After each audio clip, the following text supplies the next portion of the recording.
नमस्कार बच्चों। 2 दिन पहले अपन ने भारतीय इतिहास जानकारी के स्रोतों में साहित्यिक स्रोत के अंतर्गत धार्मिक साहित्य के बारे में चर्चा की थी। आज हम उसका दूसरा पहलू धर्मेतर साहित्य के बारे में जानकारी प्राप्त करेंगे। धार्मिक साहित्य को मुख्य रूप से 2 भागों में बांटा गया है, लौकिक साहित्य और विदेशी वृत्तांत। बच्चों मैं चाहूंगी कि आप ये वीडियो सुनने से पहले इस चार्ट को एक बार भली भांति अपनी कॉपी में बना लें। ये मेरे ख्याल से आपको सबको स्पष्ट रूप से दिख रहा होगा। इसको आप अपनी कॉपी में बना लीजिए। धर्मेतर साहित्य को, जो कि धर्म से अलग है, ऐसे साहित्य को 2 भागों में बांटा गया है, लौकिक साहित्य और विदेशी वृत्तांत।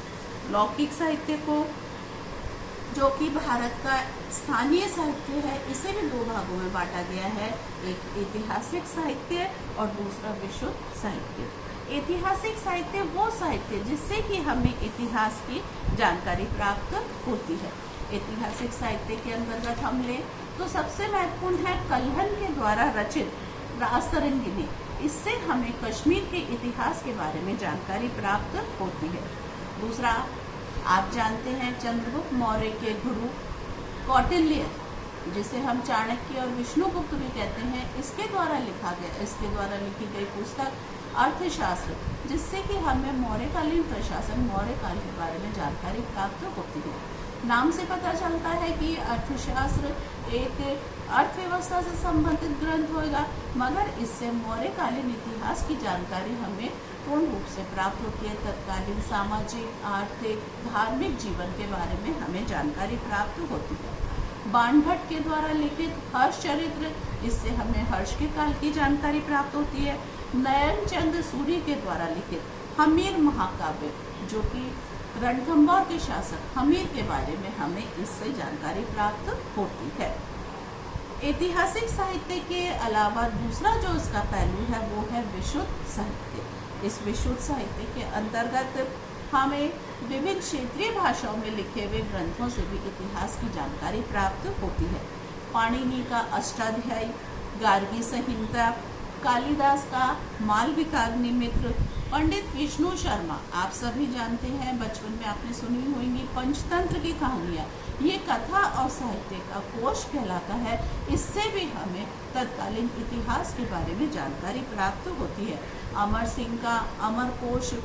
इसके अलावा राजस्थानी भाषा में हम देखें तो राजस्थानी में चंद्रवरदायी कृत पृथ्वीराज रासो, आपको पता है पृथ्वीराज चौहान राजस्थान का एक शक्तिशाली शासक था, उसके बारे में हमें महत्वपूर्ण जानकारी इस ग्रंथ से प्राप्त होती है। पद्मनाभ का कानड़देव प्रबंध, जो कि जालौर का शासक था कानड़देव, उसके बारे में हमें जानकारी प्राप्त होती है। सूर्यमल मिश्रण का वंश भास्कर, इससे भी हमें तत्कालीन इतिहास के बारे में जानकारी प्राप्त होती है। कुछ ख्यातें हैं। ख्यात प्राचीन काल में राजा महाराजा अपने दरबार में लेखकों को नियुक्त करते थे और ये राजा की प्रशंसा में कुछ रचनाएं करते थे, इसलिए वो उनकी ख्याति में लिखी जाने के कारण ख्यात कहलाती थी।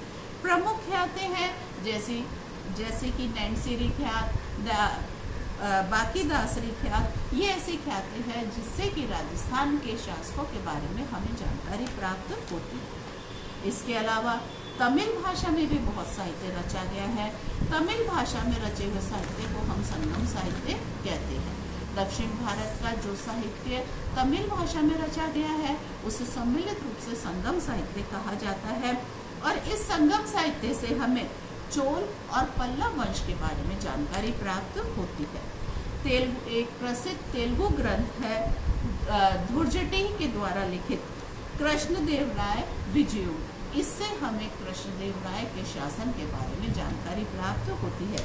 तो बेटा, इस प्रकार से ये कुछ ऐसे लौकिक साहित्य थे जिससे कि हमें तत्कालीन इतिहास के बारे में जानकारी प्राप्त होती है। आज के लिए इतना ही, धन्यवाद।